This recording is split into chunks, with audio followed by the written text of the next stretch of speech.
Ustadz ikut demo gak? Kayaknya sih enggak lah. Berarti antum bukan Islam. Masya Allah ya. Saya bilang dari tadi pagi ini orang Islam di Indonesia terkesan kayak galak-galak gitu ya. Bahkan Ustadz memending jawaban pun bisa disuozonin gitu lah. Jangan-jangan sudah nggak gemar lagi minum madu tapi hobi makan tawon yang begini gitu ya. Madunya nggak diminum, tawon yang dimakan jadi galak-galak.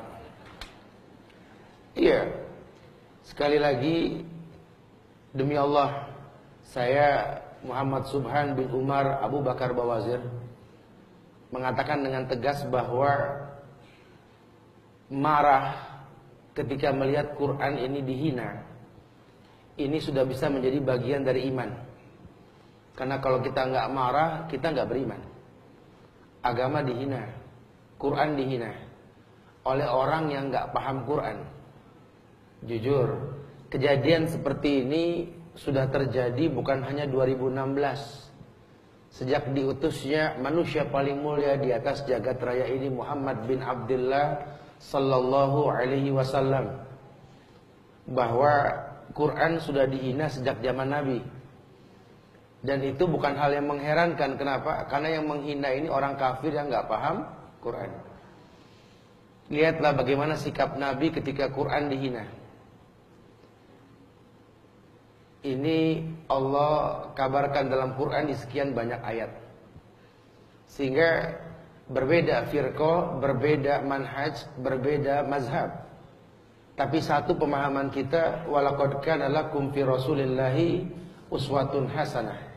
Telah ada suri toladan yang terbaik pada diri Rasulullah sallallahu alaihi wasallam. Maka kita sepakat tidak perlu contoh lain kecuali beliau. Sehingga ulama menyimpulkan bahwa semua telah beliau sampaikan. Bahkan sahabat menyaksikan, allamakum nabiyukum kulla syai' hatta al-khira'. Bukankah kalian umat Muhammad yang telah mengajarkan segala sesuatu, bahkan sampai cara buang hajat pun diajarkan? Betul. Cuma Islam agama yang mengajarkan kalau masuk WC kaki kiri baru kaki kanan, keluar kanan dulu baru kiri. Cuma Islam yang mengajarkan kita baca ta'awuz, a'udzubillahi minal khubsi wal khaba'is, keluar gufronaka. Cuma di Islam doang kita nggak boleh menghadap membelakangi kiblat ketika buang hajat, betul? Agama lain nggak ketemu. Kalau buang hajat diajarkan, apalagi bicara jihad. Ini fenomena di masyarakat sekarang, banyak orang mengatasnamakan jihad. Demonstrasi adalah jihad. Anda berlindung kepada Allah. Seandainya salah dalam pemahaman. Tetapi sampai detik ini tidak pernah mendengar kalimat demonstrasi bagian dari kalimat Islam. Kenapa kita berbangga dengan istilah yang bukan istilah Islami? Kita nggak berbangga dengan bahasa nasihat untuk ulil amri. Sementara kalau sudah pakai bicara nasihat, tidak semua orang berhak untuk menasihati, kecuali orang yang berilmu. Manakala orang yang berilmu memberikan nasihat, tegaklah hukum. Allah bersumpah demi waktu, semua manusia rugi kecuali orang yang beriman. Siapa orang yang beriman? Wa tawassaw bil haqq wa tawassaw bis sabr. Dialah orang yang memberikan nasihat dalam hal yang baik maupun hal kesabaran. Karena janji Allah, wa ja'alna minkum a'immatan yahduna bi amrina lamma sabaru. Allah akan janjikan kepada kita seorang pemimpin ketika kita bersabar. Lamma sabar. Sehingga bagaimana membuat masyarakat ini tetap sabar. Membuat masyarakat ini tetap sabar. Bukan malah membuat keanarkisan yang bertambah-tambah, tidak. Kita nggak pengen seperti itu demi Allah. Makanya kalaupun besok terjadi banyak orang demo mengatasnamakan jihad demonstrasi karena turun ke jalan, saya menyikapinya adalah bukti bahwa marahnya rakyat. Nah, kalau sudah bicara marah, tidak ada hukum dalam hal ini.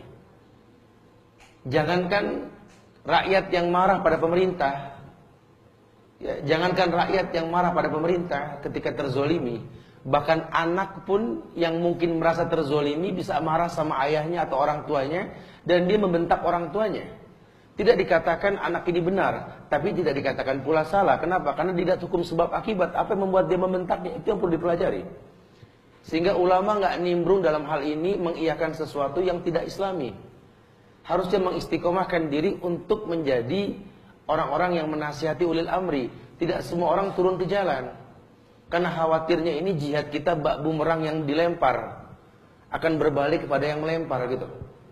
Seperti yang lampau kita lihat, banyak dipertontonkan dan kritikan dari orang-orang non-muslim bahwa berapa banyak orang-orang Islam ini yang ketika waktu Jumat berdemo banyak yang nggak sholat Jumat. Ya, padahal saat ini kita nggak menyalahkan mereka yang turun ke jalan karena emosi. Orang emosi apapun bisa terjadi. Ini pemerintah lelet, lambat sekali. Sehingga tidak disalahkan kalau rakyat yang terbatas ilmunya seperti ini.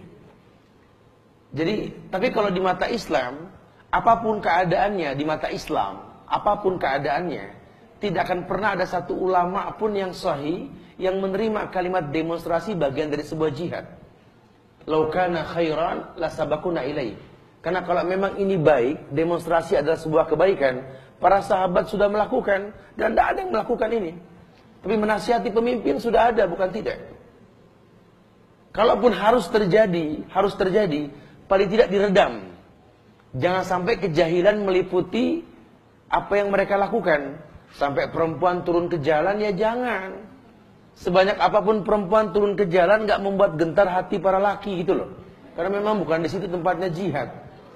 Yang dikhawatirkan malah nanti selfie depan spanduk gitu loh. Ini kan berbahaya sekali. Ya, jangan.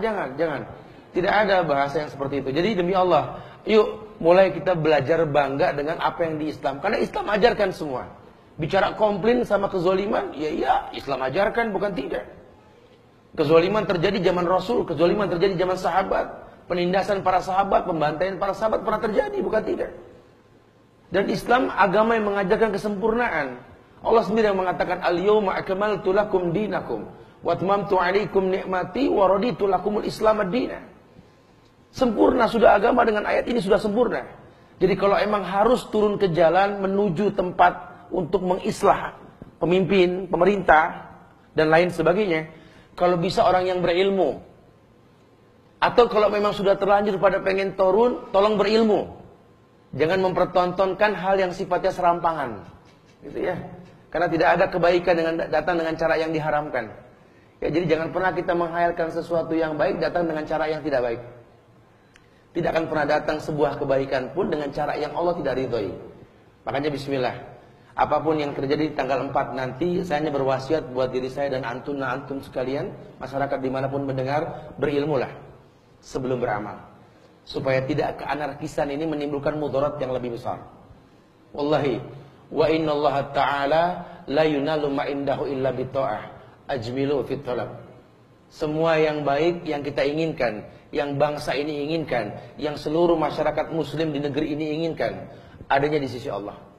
Dan semua yang di sisi Allah ini tidak mungkin datang dengan cara yang Allah murkai. Ajmilu fit talab. Ayo, perbagus cara meminta. Allah janjikan kemuliaan. Apa janji Allah? Wa ja'alna minhum a'immata yahduna bi amrina lamma sabaru. Istiqomah dalam kesabaran, stabilkan iman. Allah janji pemimpin mulia akan datang ke negeri ini. Sisanya jangan cuma menghilangkan asap, matikan apinya. Karena penyebab kezaliman terjadi ketika Rasulullah SAW kabarkan kepada kita. Respek dalam dada musuh kita hilang karena kita yang menghilangkan. Apa kata Rasulullah? Yusikul umam an tada'iyal aklatu ila qas'atiha. Wa min qillatin nahnu yawma idin ya Rasulullah, la bal yawma idin antum kathir. Walakinnakum gutha ka guthai sayb. Wala yanzi'anna Allah min suduri aduwikumul mahabbah minkum. Wala yakdhifanallahu fi qulubikumul wahn. Wa mal wahn ya Rasulullah? Hubbud dunya wa karahiyatul maut. Ini yang dikhawatirkan.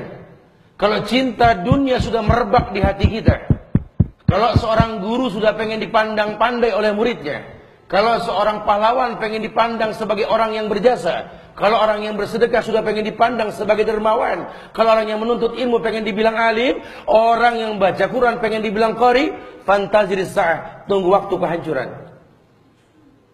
Maka manage emosi kita esok hari. Lihat sababnya. Apa kata Rasulullah? Masanya sudah dekat. Dulu zaman Rasul belum terjadi, akan terjadi. Orang di luar kalian akan menggiring kalian seperti menggiring ke meja makan. Mudahnya orang Islam digiring ke meja makan. Satu orang bisa mewakili 100 orang. Lihat, Satu orang kafir bisa bikin geger Indonesia, betul? Masya Allah. Terjadi. Nabi hanya menyimpulkan bahwa Allah ambil dari hati musuh kalian respect dari kalian. Sehingga adanya musuh membuat pelajaran buat kita. Oh iya, ternyata banyak orang Islam yang tidur selama ini. Dulu nggak ada yang ngehin tuh di Al-Maidah ada ayat 51, betul ya? Sekarang semuanya tahu ayat 51, betul lah. Dulu orang Islam nggak ada yang tahu tuh kalau namanya memilih pemimpin itu ada di Quran. Sekarang semua tahu, betul? Ini hikmah. Bukan berarti kita senang dengan ada orang yang seperti ini, kita nggak senang. Kita nggak pengen terulang. Makanya sebelum datang orang seperti ini Allah turunkan sama kita buat pelajaran. Yuk perdalam Quran. Hudan linnas wa bainati minal huda wal furqan. Ini Quran petunjuk buat manusia, pembeda antara yang hak dan yang batil. Makanya mudah-mudahan dengan hikmah ini yang terjadi, apapun yang terjadi, ya, demi Allah, orang Islam pintar mengistimbatkan hukum. Apa hukum yang disimpulkan? Bahwa dengan ada kejadian ini, Allah pengen kita lebih dekat dengan Quran. Supaya nggak ada lagi kasus yang berikutnya. Karena fitnah ini akan terus bergulir. Ya, orang-orang yang menginjak Quran akan makin banyak. Buat kita, buktikan jangan sampai ada orang kafir menghina Quran kembali, insya Allah. Ya, jadi semoga Allah berikan kemuliaan buat bangsa ini, buat negeri ini. Nasihat kami hanya satu, berilmulah sebelum beramal. Sehingga kesabaran bisa stabil, datang kemuliaannya akan datang insya Allah. Ya, deh, setelah ini nggak ada yang bertanya lagi. Mudah-mudahan manfaat insya Allah.